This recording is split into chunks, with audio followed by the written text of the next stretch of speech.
Halo guys, selamat datang di konten Bitalks PKBI Kota Semarang.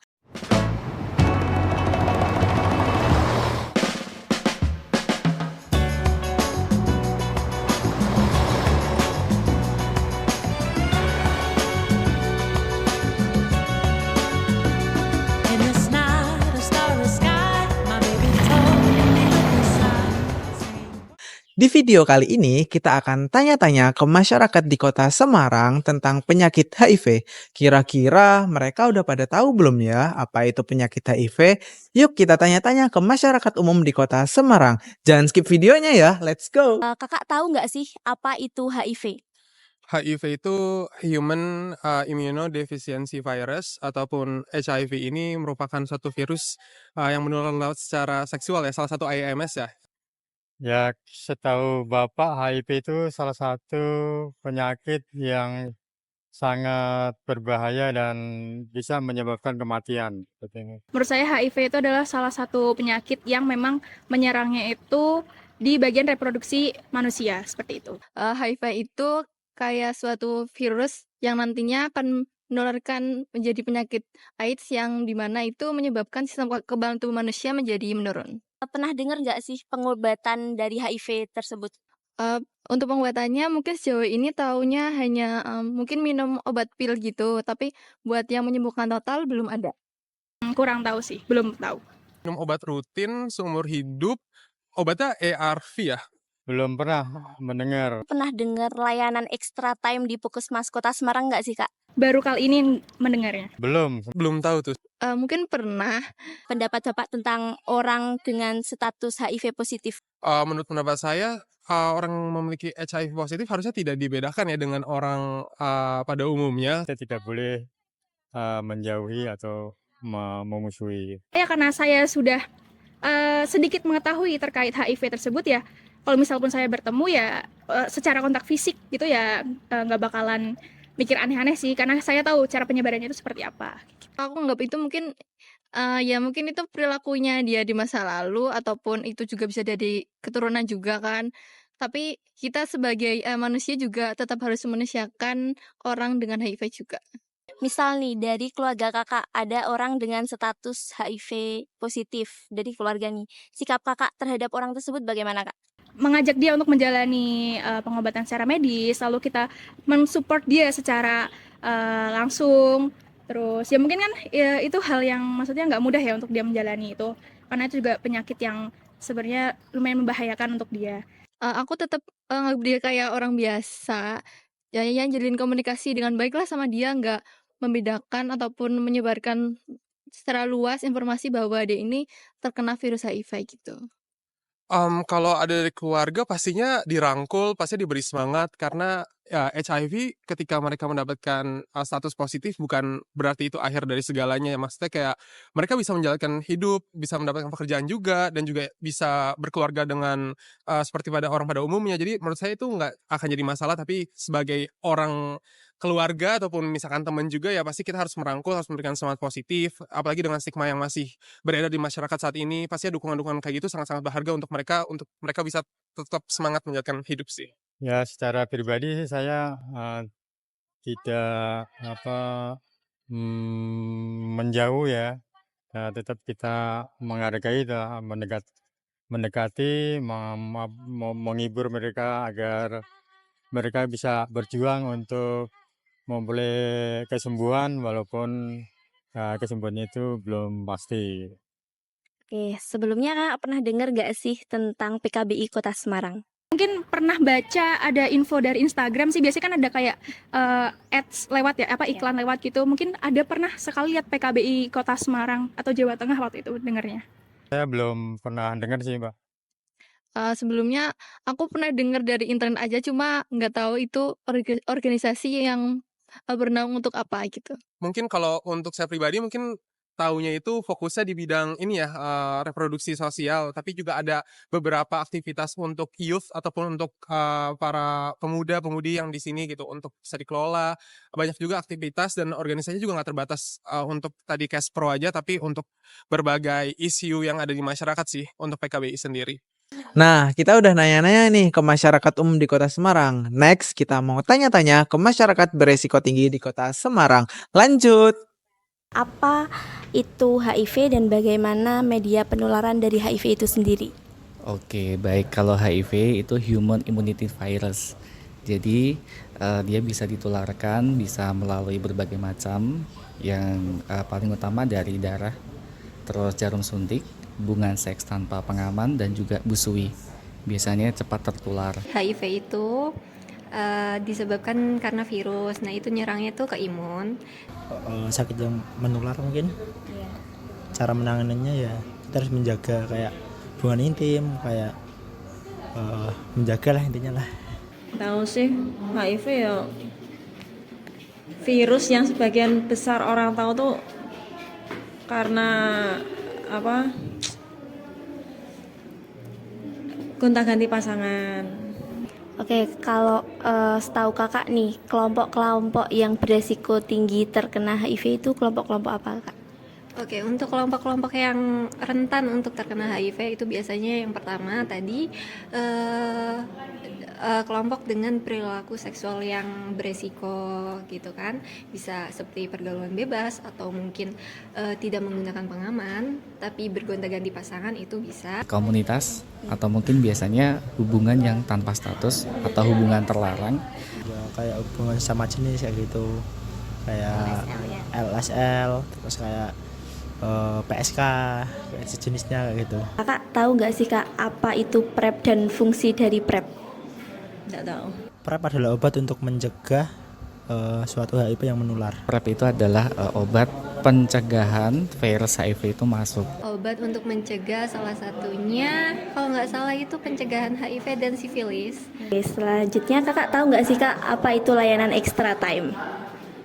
Extra time itu pelayanan yang ada di puskesmas tertentu, itu ada jadwalnya biasanya. Itu tuh dari jam 17 sampai jam 8 malam. Dilayani pada malam hari. Extra time itu ekstra di luar jam statis di jam malam gitu. Gak tahu mungkin mbak. Dan layanan apa saja sih kak yang bisa diakses dari layanan extra time itu sendiri? Ada pelayanan seperti konseling, terus tes HIV gratis, tes VCT. Kalau untuk extra time banyak ya, di malam extra time itu biasanya yang paling utama HIV.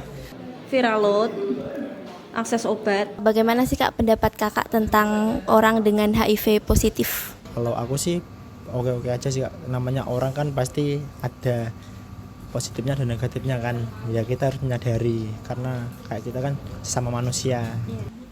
Kalau menurut aku HIV yang positif sih nggak bermasalah ya, karena cuman kekebalan tubuhnya yang diserang, tapi masih bisa beraktivitas.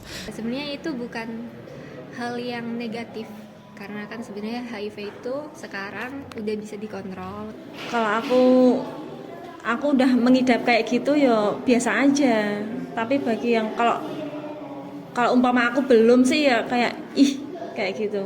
Oke, selanjutnya kalau misal nih dari anggota keluarga kakak nih, ada anggota keluarga tuh yang status HIV-nya itu positif. Sikap kakak terhadap orang tersebut atau apa sih yang kakak mau lakuin terhadap anggota keluarga tersebut? Kar-kar aja sih, lebih tepatnya dirangkul supaya dia itu semangat untuk biar tidak terkena lebih lanjut kayak gitu.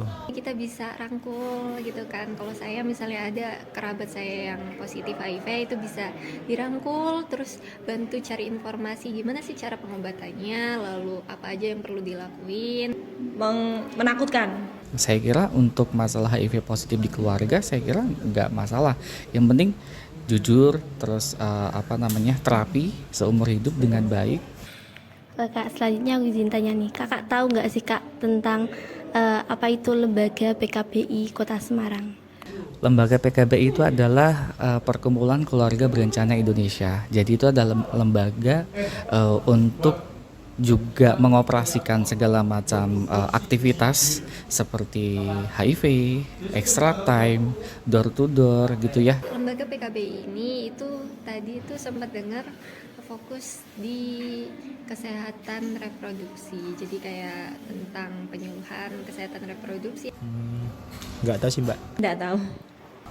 Kalau boleh tahu, kakak tuh tahu lembaga PKB ini dari mana, Kak? Kalau saya dulunya dari rekan kerja. Dari sosial media itu tuh sempat lihat postingan di aplikasi X, itu ada postingan tentang tes HIV gratis. Nah, tadi kan kita udah nanya-nanya nih ke masyarakat umum dan resiko tinggi. Selanjutnya, yuk kita simak penjelasan dari para ahli di PKBI Kota Semarang tentang penyakit HIV. Simak videonya sampai selesai ya. HIV adalah Human Immunodeficiency Virus, infeksi yang menyerang sistem kekebalan tubuh manusia, terutama menyerang di sel CD4.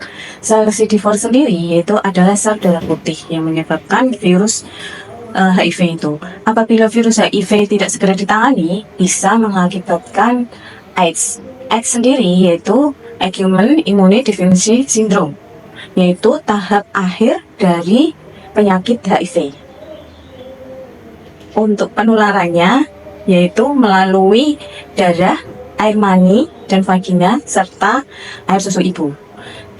Apabila di darah itu dari transfusi darah.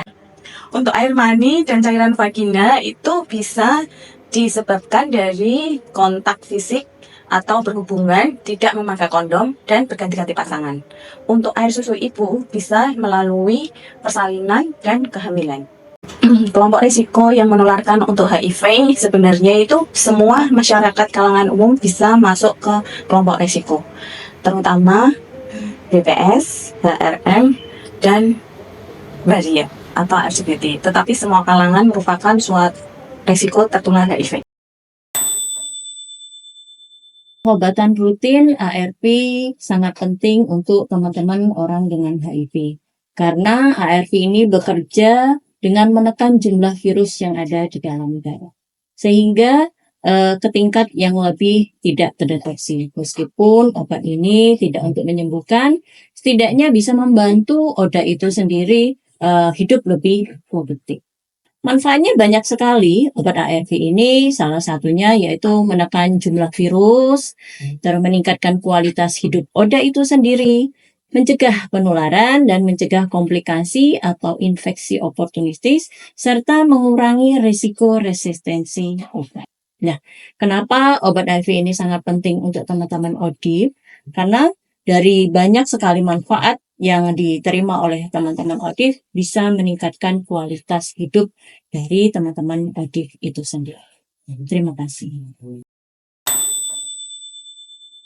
Bicara terkait PrEP, apakah itu PrEP? PrEP itu adalah pre-exposure prophylaxis, yang dimana PrEP itu merupakan obat antiretroviral atau ARV yang diberikan kepada orang-orang yang masih berstatus negatif HIV-nya. Yang dimana PrEP ini diberikan atau ditujukan sebagai obat pencegahan. Lalu siapa saja sasaran untuk penggunaan PrEP? Di antaranya ada laki seks laki, ada waria atau transgender, lalu yang ketiga ada pengguna narkotika suntik atau penasun, lalu ada pasangan serodiscordant atau pasangan yang salah satunya berstatus HIV/AIDS, lalu juga diberikan kepada pekerja perempuan seks atau PSP, lalu yang keenam orang yang memiliki potensi resiko tinggi terkait penularan HIV/AIDS. Di Kota Semarang sendiri saat ini ada 14 layanan yang memberikan akses layanan PrEP. Di antaranya ada Puskesmas Almahera, Puskesmas Poncol, Puskesmas Dosari, Puskesmas Karangayu, Puskesmas Kemplak Simongan, ada Puskesmas Pandanaran, Puskesmas Ngesrep, lalu Padang Sari, Puskesmas Sekaran, lalu ada Puskesmas Kedung Mundu, Puskesmas Tolgosari Kulon, ada Puskesmas Bugangan, lalu Puskesmas Gayam Sari, dan Puskesmas Bandar Harjo. Jadi ada 14 layanan di Kota Semarang yang menyediakan layanan akses PrEP kepada semua populasi yang tadi saya sebutkan. Itu saja keterangan dari saya. Terima kasih. Salah satu program yang ada di PKB Kota Semarang adalah program pencegahan penanggulangan HIV/AIDS. Jadi program tersebut adalah program pengentasan edukasi kemudian pencegahan penyakit menular terutama HIV pada kelompok rentan. Di mana kelompok rentan yang kami sasar ada banyak sekali di Kota Semarang. Jadi di kelompok populasi risiko tinggi, populasi kunci gitu ya kalau kita menyebutnya. Nah, salah satu strateginya yaitu kegiatan extra time gitu ya. Kegiatan Lydia Dimari kalau dinas menyebut itu. Jadi layanan HIV, IMS dan ARV di malam hari. Jadi sebenarnya di Kota Semarang itu ada layanan tes yang mana itu sebenarnya juga sudah lazim ya, sudah umum dilakukan di semua kota kabupaten. Cuman Kota Semarang ada inisiasi lebih lanjut ataupun lebih berbeda gitu ya, yaitu kegiatan yang dilakukan oleh Puskesmas yang itu khusus di malam hari, di mana kegiatan tersebut mengcover teman-teman populasi kunci, populasi risiko tinggi yang memang tidak bisa datang di siang hari, di pagi hari karena halangan kerja, halangan takut dengan ketemu banyak pasien umum gitu ya, ataupun takut dengan macam-macam stigma diskriminasi dan sebagainya. Nah, akhirnya dinas berinisiatif untuk membuka layanan malam. Cuman kalau sedikit ngomong sejarah, kita sudah mulaikan extra time ini sejak tahun 2013 sampai 2015-an, di mana dulu itu adalah inisiasi dari hanya 3 layanan mungkin ya, Gedung Mundu, Poncol, Lebdosari, dan sampai hari ini sudah ada hampir semua layanan, bahkan mungkin sekitar 22 walaupun belum semuanya. Itu dijadwal rutin oleh Dinas Kesehatan untuk melayani kelompok populasi kunci. Walaupun di malam hari itu tidak hanya populasi kunci saja yang boleh datang, tapi populasi umum juga tidak masalah. Jadi layanan yang ada di malam hari itu adalah konseling, konsultasi gitu ya, kemudian tes HIV, kemudian ada konsultasi untuk pengambilan obat PrEP, kemudian ARV dan berbagai macam kegiatan lainnya. Kadang kita juga ada kegiatan semacam focus group discussion, atau ada kegiatan konseling individu, ataupun kegiatan-kegiatan edukasi yang itu memang ada kaitannya dengan kelompok populasi kunci ini untuk menekan kelompok populasi agar tidak terjadi penularan, agar mereka tahu statusnya lebih dini, agar mereka sadar akan tingkat risikonya dan tadi menurunkan angka stigma dan diskriminasi. Jadi itu fungsi dari kenapa akhirnya layanan extra time itu ada di Kota Semarang untuk mengcover semua kelompok masyarakat yang memang ada halangan di pagi dan siang hari. Begitu. Jadi PKB itu singkatan dari Perkumpulan Keluarga Berencana Indonesia, yang memang kami adalah lembaga non pemerintah gitu ya, lembaga swasta, lembaga swadaya masyarakat ataupun non government organization, di mana kami memang lembaga yang didirikan dari berbagai kebutuhan masyarakat, terutama pada isu kesehatan, keluarga berencana, kemudian yang berbasis pada kegiatan sosial. Di mana kami sebenarnya basisnya adalah nasional ya. Kami ada berbagai cabang, kemudian ada di daerah, dan tentu saja kami juga punya PKB pusat. Nah, kebetulan kami selaku pelaksana di Kota Semarang, jadi kami PKB Kota Semarang gitu ya, di mana kami memang ada di Kota Semarang itu sejak tahun 1970, di mana dulu itu memang kami fokus pada pengentasan isu penularan infeksi menular seksual ataupun penurunan pada kasus kematian ibu dan anak pada kelompok risiko. Nah, untuk khusus Kota Semarang dulu kita sering banget mendampingi kelompok rentan dan populasi kunci, di mana banyak sekali kelompok-kelompok yang memang tertular penyakit menular seksual, sehingga kami harus mendampingi agar penyakit tersebut tidak lagi menjangkiti para keluarga, di mana itu akan mempengaruhi kesehatan pada keluarga, khususnya pada kelompok ibu, gitu ya. Nah, kemudian sampai hari ini kami menjalankan banyak sekali peran di masyarakat, terutama pada isu-isu edukasi, pendampingan, pemberdayaan, kemudian organisasi masyarakat gitu ya. Nah, kami fokus pada isu sosial dan kesehatan, terutama kesehatan keluarga, kesehatan reproduksi, terutama pada kelompok-kelompok rentan ataupun kelompok yang mungkin tidak sering disentuh oleh banyak masyarakat gitu ya. Nah, PKB sendiri per hari ini menjalankan program untuk pendampingan pada ibu hamil, kelompok rentan, kelompok risiko tinggi pada pengguna narkoba dan kelompok-kelompok lain yang dimana kami terus memberikan edukasi ke mereka, mengajak mereka agar senantiasa menyadari faktor risiko dan apa yang dimiliki oleh mereka sehingga harus teman-teman ini mau menyadari akan resiko yang dimiliki, kemudian harus memeriksakan diri ke layanan secara sesegera mungkin gitu ya. Kami juga memberikan kegiatan prevensi pada kelompok-kelompok remaja, juga memberikan edukasi gitu ya. Jadi dari hulu ke hilir. Jadi selain kelompok-kelompok rentan, kami juga memberikan edukasi dan pendampingan pemberdayaan kepada kelompok-kelompok yang ada di seluruh elemen masyarakat Kota Semarang. Singkatnya itu, kalau mau lebih lanjut silakan bisa kunjungi di media sosial ataupun website agar lebih dalam terkait PKB Kota Semarang. Nah guys, ternyata dari hasil wawancara kita tadi masih banyak masyarakat di Kota Semarang yang miskonsepsi tentang penyakit HIV. Semoga penjelasan dari para ahli tadi menambah pengetahuan kita tentang penyakit HIV. Jangan lupa like, comment, share, and subscribe ya. See you!